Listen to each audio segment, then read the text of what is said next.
by pressing star, then 0 on your touchtone phone. Please note that this conference is being recorded. I now hand the conference over to Mr. Jinesh Asyal from InCred Equities. Thank you, and over to you, sir. Yeah, thank you, Nirav, and good afternoon, everyone. On behalf of InCred Equities, I welcome all to Aditya Birla SunLife Asset Management Company Limited conference call to discuss the financial results of Q4 and FY23. We have along with us Mr. A. Balasubramanian, Managing Director and CEO, Mr. Parag Joglekar, Chief Financial Officer, and Mr. Prakash Gogle, Head Investor Relations. On behalf of InCred Equities, we are thankful to the management for allowing us this opportunity. I would now like to hand it over to Mr. A. Balasubramanian, Managing Director and CEO of Aditya Birla SunLife Asset Management Company. Over to you, sir. Yeah, thank you for the introduction. And good evening to everyone. I hope you all had the opportunity to go through the earnings presentation, which is available on the stock exchange and our website. Let me quickly begin giving the outlook on economy and the mutual industry, and then give an update on Aditya Birla SunLife AMC performance for the quarter ending Q4. The global economy, in our own belief, continues to remain uncertain, and the recent developments in the financial markets of advanced economies have not helped to ease the sentiment. High inflation, financial tightening, hawkish monetary policy is expected to limit the global growth. Central banks worldwide, led by the Federal Reserve, have shifted away from dovish to accommodative monetary policy and have raised interest rates to go with inflation level. And this move has prompted investors and businesses and markets to reevaluate and adjust their expectations accordingly. The collapse of a couple of banks has led to a turmoil in the banking systems and of some of the advanced economies in the face of financial contagion, but effective measures by respective policymakers have largely helped containing its impact. The Indian economy, as we know, has remained resilient, surpassing global uncertainty and headwinds. India's real GDP is expected to grow at about 7%, and India's growth impulse have also been supportive by way of easing of supply chains and rebound economic activities. Easing inflation pressures in March 2023 is a positive sign, and was also driven by the softening of food and core inflation, which fell to a 16-month low. India's financial system has remained strong, led by robust banking industry, adding further stability to the domestic economy. We also seen robust tax collections in the GST, touching about 1.6 lakh crore. As a result of that, and the annual collection for the full year, including direct tax collections, growing about 17.60%. Definitely, of course, putting the India's tax collections at robust level. As a result of the higher tax collection, the Government of India borrowing program is also being held, going by the next year borrowing program, which has been already announced and well within the target limits, and putting less pressure on the interest rates for their movement. RBI forex reserves have gradually started increasing. Now it's back to about $578 billion as of March 31st, 2023, which is again a good sign. And current account deficits have also narrowed to 2.2% from 3.7% in Q2 on account of lower merchandise trade and deficit, and robust growth in service and exports. Another positive development. The development factors such as oil prices, global financial sector uncertainty, and Indian monsoon season need to be considered to ascertain the future trajectory of the domestic economy as we speak. The economy is interestingly better placed mainly because of its reliance on domestic demand and drivers. The consumer sentiment index points to a continued recovery, and going ahead, the key growth drivers are likely to be continuously uptick on consumer sentiments and green shoots in rural recovery and commodity prices relaxing of their previous highs. In the near term, we believe that most of the risks are priced in and there is not much downside in the markets as expected. With valuation having got normalized, the market now should start tracking the earnings growth as we move forward. With respect to the mutual fund industry, during the quarter, the Indian mutual fund industry witnessed flattish growth, with the quarterly average assets under management staying close to about 40.49 lakh crore, as of 31st March 2023. In FY23, the mutual industry witnessed muted growth with inflows across various equity and index schemes. The industry SIP book grew from 12,328 crores as of March 2022 to 14,276 crores in March 2023, indicating growth of about 16%. And during the year, the total the NFOs that was raised, about 250 NFOs were launched, and rising a total of about 62,000 crores between the fixed income and equity NFOs. As of 31 March 2023, the total number of mutual investors stood at 14.75 crores, an increase of 12% year-on-year compared to 13.12 crores as of 31 March 2022. The industry witnessed net equity sales of 41,000 crores in Q4/23 through new fund offerings and existing funds. And within the existing funds, broadly the inflows have been seen in thematic category, small and mid cap and mid cap and large cap categories. A little bit on the large and mid cap categories have seen inflows during the quarter. The increase in number of retail investors is also reflected in higher individual average AUM, which grew by about 12% in year-on-year, contributed to 50% total monthly average of AUM. The mutual fund average AUM for March 2023 from B30 cities also accounted for about 70% total AUM, which remain again constant. At the same time, 58% contribution coming from individuals and retail need to be taken into account the fall in the institutional AUM during the same period. The new SIP registrations were around 65 lakhs in Q4FY23, and the total number of SIP accounts as of March 31, 2023 rose to 6.36 crores. Over the past few months, the tax amendments in fixed income schemes and the anticipated regulatory changes had its own impact on the mutual fund industry. And despite this, we believe that this asset class, especially the fixed income asset class, will continue to remain relevant as one of the alternate to a fixed deposit for most of the investors who are looking for allocation between equity and fixed income, and that we believe that will remain even going forward. And coming to Aditya Birla AMC performance, our total average assets under management, including alternate assets, for Q4 FY23 stood at 2.86 lakh crore. For the quarter ending March 2023, our mutual fund AUM was at 2.75 lakh crores, remained flattish compared to Q3 of 2.82 lakh crore size. And our equity mutual fund AUM again remained more or less flat, about 1,600,000 crores for the quarter ending March 2023, with the overall equity mix at about 42%. As part of our strategy for customer acquisition, we added about 6.7 lakh folios in FY23, resulting in the overall folio count increasing to about 80.3 lakh folios as of March 2023. Throughout the year, we launched several initiatives aimed at increasing the size of our SIP book, and including Turbo STP, Pro Portfolio Investing, and Perquisite SIP, targeting mid-sized corporate employees. And these efforts have resulted in a marginal improvement in making our SIP book to cross 1,000 crores, which again will fell a little short of our own expectations. However, it has crossed the milestone of 1,000 crores.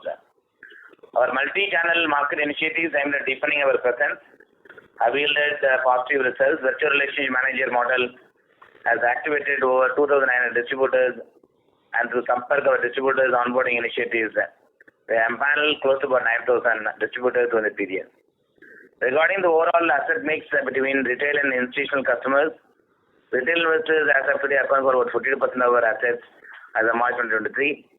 As part of our overall strategy, we are also focusing on building the retail portion in both B30 and T3 market, with increased contribution coming from B30, which today stands at 17%. Our passive product offering grew by about 3 times to about 28,223 crores as on March 23. Our existing passive bouquet has also grown to over 41 products, and we have around 7 products in the pipeline. And overall customer base that got added in the passive category is close to about 4,96,000 folios that we added to the passive category, which we believe can be used for the purpose of cross-selling of the other products as well. On the PMS and AIF front, we have raised a commitment to the extent of about 734 crores. It's the first ever AIF that we launched in the equity space under the name of India Equity Service Fund under category 3. Leveraging our multi-channel distribution footprint, we collected about 734 crores, which is again beginning of our building AIF success story. We also received a SEBI clearance for another 3 more schemes, which we hope to launch in the current financial year. Regarding our offshore business, though the overall assets under management and offshore remain flat, we also received in-principle approval from the International Financial Services, which is GIFT City, for launching India ESG Engagement Fund, domiciled in GIFT City. Additionally, we are also currently in the process of launching 2 global funds in the GIFT City for getting money, for raising money in India to invest in global market, as well as move some of our overseas assets to the GIFT City soon in order to cut our cost and offer fund management services from the GIFT City itself. On the real estate front, we have successfully deployed the first investment for the Archipelago Real Estate Credit Opportunities Fund, and we are in the process of doing more due diligence of more such deals. And initial focus now has been more to create performance track record, and so in order to raise more funds in the coming years. Now, just quickly move on to the financial numbers before opening up for Q&A sessions. Q4FY23 revenue from operation is at 297 crores versus 314 crores in the year Q3 of FY23. Q4FY23 operating profit before tax stood at 149 crores versus 174 crores in Q3 FY23. For the year ending March 2023, revenue from operation is at 1,227 crores as compared to 1,293 crores. And operating profit before tax in FY23 is at 667 crores as compared to around 43 crores in FY22. We are also happy to announce that the board has proposed 5 rupees 28 per share dividend as the final dividend for FY23. With this, the total dividend declared this year per share is about 10.25 per share. With this, I would like to conclude and open the floor for any questions that you may have. Thank you very much. We'll now begin the question and answer session. Anyone who wishes to ask a question may press star and 1 on their touchtone telephone. If you wish to remove yourself from the question queue, you may press star and 2. Participants are requested to use handsets while asking a question. Ladies and gentlemen, we will wait for a moment while the question queue assembles. Participants, you may press star and 1 to ask a question. The first question is from the line of Devesh Agarwal from IIFL Securities. Please go ahead. Yeah, good afternoon, sir. Thank you for the opportunity. My first question is, sir, in the equity segment, although you did share multiple things that you are doing to get the market share and increase AUM, but still we've been losing market share. So if you can give us some sense, which are the segment of particularly which investor category are we losing market share? Sure. Devesh, thanks for this question.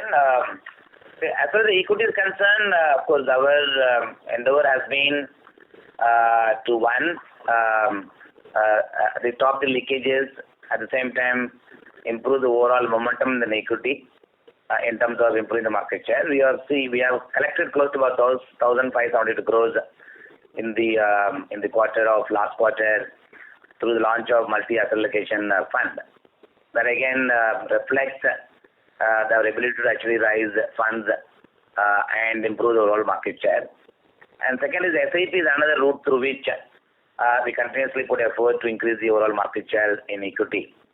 But the segment in which where we have seen the somewhat lower participation is in the HNI's category, where we have seen a lower participation in the last 1.5 to 2 years, especially in the equity space, which we believe that we need to catch up.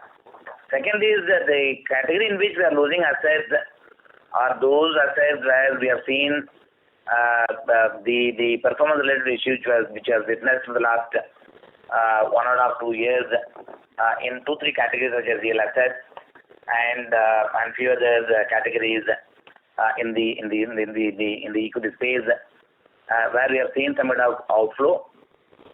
With the change of fund manager responsibility in the last 6 months to 1 year, we are seeing those funds now getting stabilized and coming back in terms of coming closer to the benchmark as well as coming closer to the peer group on the near-term basis. As we see that improvement coming in, we should see those asset classes which remain relevant, and we should see the flows coming back.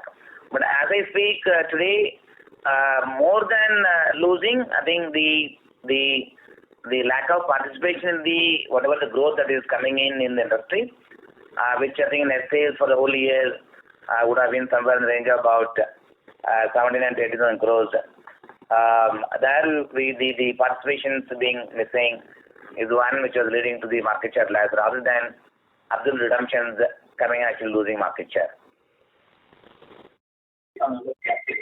Understood, sir.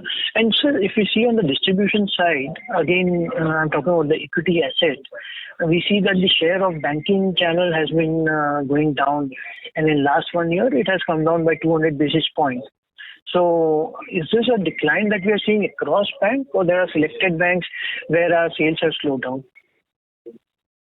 No, in the case of banking channels, because we have all the banking channels, whether it is the leading banks, the private sector banks, whether HDFC, Axis, we have only seen a marginal improvement in terms of our participations, especially channels like Axis.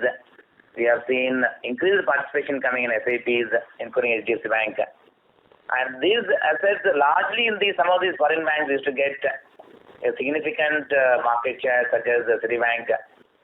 With the general reduction in the mutual fund flows, and we used to enjoy very high market share from them, anywhere between 15-16% kind of market share. We have seen a marginal dip, which again I don't see is a big challenge. Of course, some of the banking channels go by product recommendation. In fact, some of the products which is not part of the recommendations temporarily would have seen lesser participation coming from that channel. Compared to their own selling would have happened. To the extent, I would say the share would have been less. Otherwise, if you look at historically, our market share is about 48 to 50% from IFAs, roughly about 23% from banking channels, and roughly about 24-25% coming from the Indies. And direct channel is one other channel where general flows also coming in, where we are seeing a flat growth on the direct channel as well. I think these are the combination of things I would say is the dynamics rather than single channel not giving inflows or something. Okay.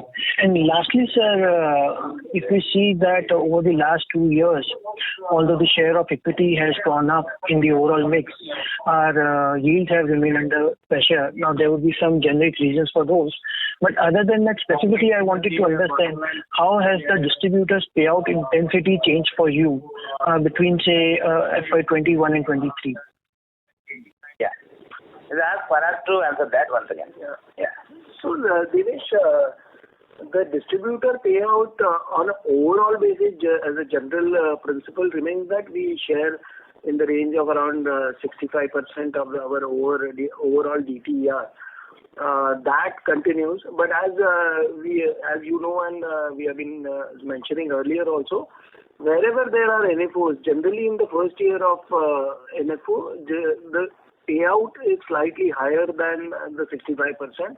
Due to two reasons. One is that there is a B30 brokerage which is there, and there are some additional payouts which happen in the first year, which has an impact of a slightly higher sharing against the normal this thing. So that is the only change. Otherwise, some of the NFOs which have happened has just elevated the cost a little bit.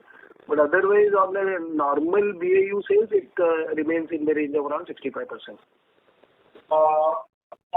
Understood, sir. Thank you so much. Thank you. Participants, you may press star and 1 to ask a question. The next question is from the line of Lalit Deo from Equirus Securities. Please go ahead. Yeah, hi sir. Good afternoon. Thank you for the opportunity. So first question is again on the market share. And we have seen some improvement in our market share in SIP flows, but despite that, Lalit, sorry to interrupt you, but your audio is not very clear. May I request to speak through the handset? Yeah, is this audible? Yes, it's audible. The voice is not clear. One sec. Hello? Go ahead. Yeah. Yes, sir, my question was on the market share. So, in terms of in this quarter, we have seen some improvement in our SIP flow market share. Now, but in terms of AUM market share, that has not been reflecting, and we have been losing market share. So, just wanted to understand, in the lump sum flows, we have seen some major dip.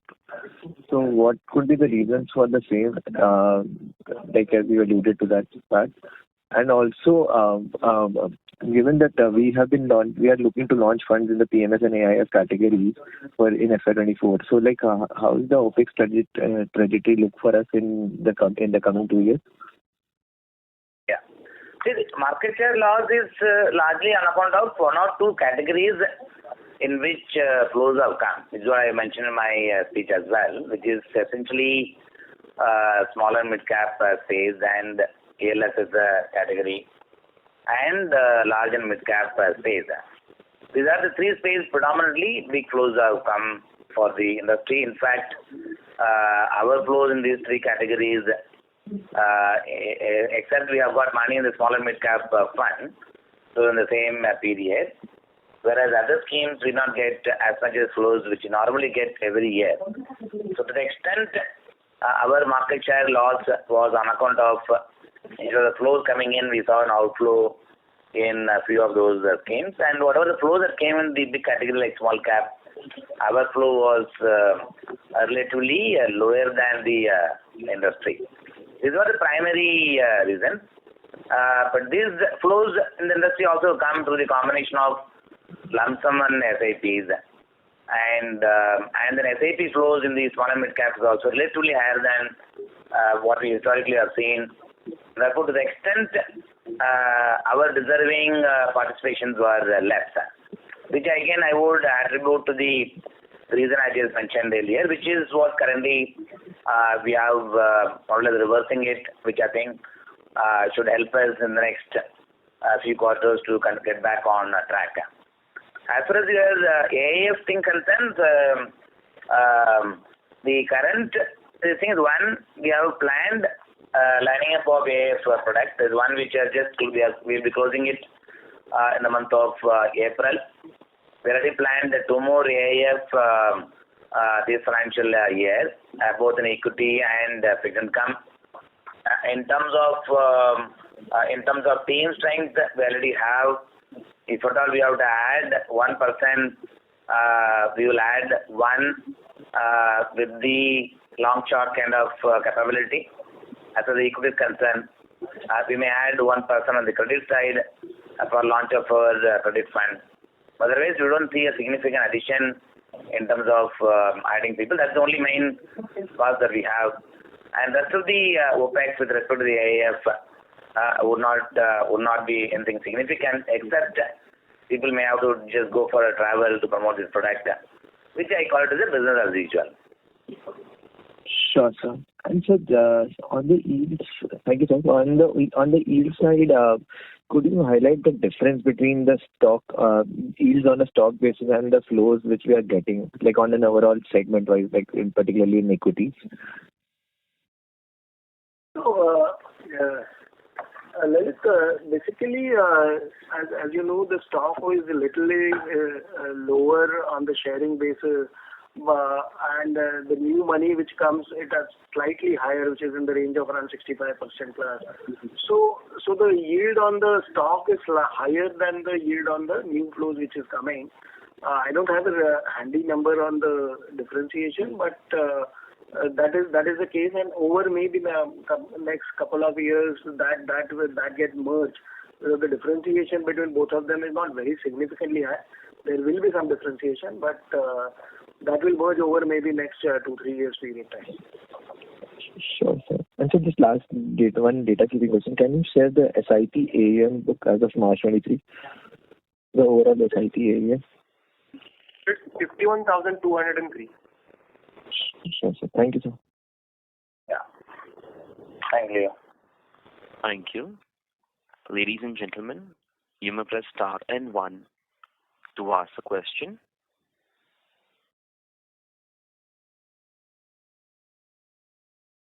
Participants, you may press star and 1 to ask a question. The next question is from the line of Prayesh Jain from Motilal Oswal. Please go ahead. Hi. Hi, sir. Just a few questions from my side. Firstly, could you give us the yields what you would have made in FY23 on equity, equity and debt, liquid and ETFs? Some ballpark numbers. Yeah, just a second. I'll ask Parag to give you that. So, equity more or less is in the range of around 74 odd basis. Absolute thing. On debt, debt is in the range of around 25 to 26 basis, 25 odd basis. And on liquid, it is in the range of around 12 basis. Okay. Okay, that's helpful. Apart from that, if I look at your expenses in this quarter, other expenses in particular, they were higher both on a sequential basis as well as on a YY basis. What was the reason for that? So the main reason which has contributed to the higher expenses for this quarter is on the NFO which we launched in the current quarter, the multi-asset allocation fund, which is actually we spent some of the amount on marketing and sales promotion of that NFO, which is contributed mainly for that. Other than that, there are some of the other infrastructure expenses, like we opened some of the new branches and all. So that has slightly gone up. Other than that, there are normal regular expenses. Generally, in the last quarter, are slightly higher than the other quarters on traveling, business promotion, or any other spend on marketing.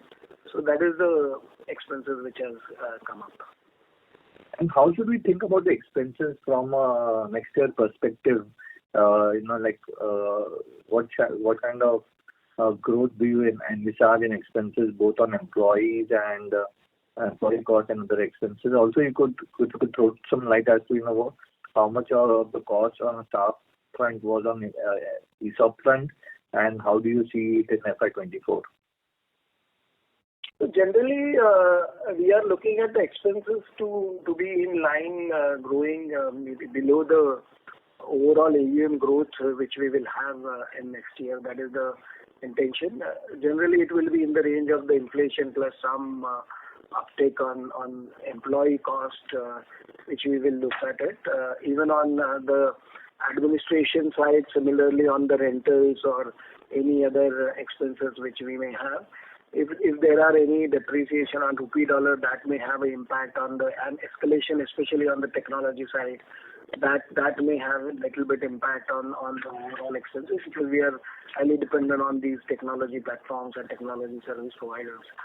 So that is on the expense side we are looking at. Yeah. What is the ESOP plan, employee cost, sir? So ESOP plan generally it is typically going down because it's 40-30-20-10. That is the generally hit which we get on the ESOP plan. Currently this year it was around 30 odd crore. So we can see some drop in the next year on the ESOP side. Yeah, with respect to employee things, while we have more or less fully in place with respect to our employee force, few additions only could come in terms of employee addition. More to strengthening the team, especially on the investment side, as well as on the sales and alternate investment side, which again, against that, there will be of course some compensation will also come in the form of realigning the responsibility of people and so on and so forth. But I don't see a significant increase as far as this employee cost concern. But of course, annual increment that we normally count anywhere around the 7-8% to the extent one can expect. Okay. And Bala sir, while there are no regulations that are out yet, at some point of time, SEBI is gonna give some clarity on what the TERs are going to be, what costs are going to be subsumed in the TER. What are your thoughts in the sense of, how are you guys preparing for this, and what would be kind of sharing mechanism this time around that would kind of, and also on this, in case the broking is kind of, subsumed into the TERs, what would be the strategy of Aditya Birla AMC? How would that kind of play out? Yeah. Pradeep, the way I see is one, it is still under discussion stage with SEBI. While most of the expected announcements have already been appearing in the newspapers in some form or other, I presume 40-50% of that, those expectations would come. And from a business point of view, our overall vision to be scale players, that remains, is not going to be taken away as a result of this. And second is ensuring our product positioning, the investment performance is the key for us. While we are seeing improvement, but we still more work to do, which we are currently driving that.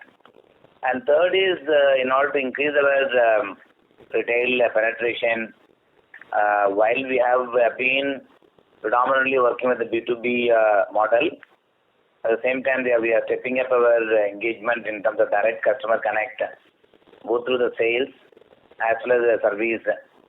And that's something we are putting in place to ensure that direct customers connect in at least the top 10 markets improves quite significantly. Therefore, it helps in building our AEMs. And fourth, we also identified a few more areas which could support the retail sales, which we call it as a VRM model. So far, the VRM model used to be used only for the purpose of activation of IFAs. We are moving away from activation to the converting into sales, so that every active IFAs or every activated IFAs contribute to the success. That's something we are doing. Basically, we are going granular in order to ensure that we bring up the overall contribution to us. And emerging market, where we are seeing a significant inroad that was created for us about 2-3 years back. Once again, we are stepping up our focus in terms of increasing the penetration on the geographical footprint. As far as the distribution led the economic model, I'm sure that will evolve depending upon how the entire the new TR structure is going to evolve. Again, I would assume the way we have 65-35 kind of model that we have. I would assume we'll have to stick to the similar kind of model to ensure, one, we are able to maintain some discipline. At the same time, ensure growth comes. At the same time, we are able to maintain the profitability. May not be necessarily in terms of absolute number, at least on the basis points level. That's something we will work on it. But again, Prayesh, we have to play it as it comes. It's too early to, at this point of time, jump the gun. At the same time, since we broadly know that what I think would come, at least start preparing ourselves, as I just mentioned, including, like for example, we have been a really good active player on the DMA side. That gives us an experience to be prepared for some portion of the trades could go through the market. At the same time, we also believe that intermediation cannot be completely removed, even from the equity trading point of view. Therefore, we have to do a look at a mix of both the models. But that's something we will play it as we come closer. Thank you so much. Yeah. Thank you very much.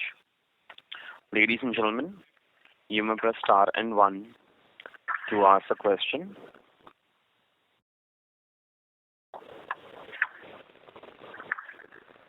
Participants, you may press star and 1 to ask a question.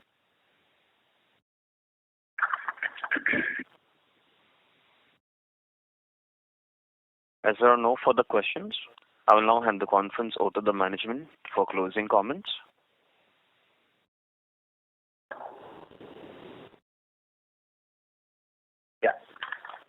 Thank you. Thank you very much, ladies and gentlemen, for tuning in.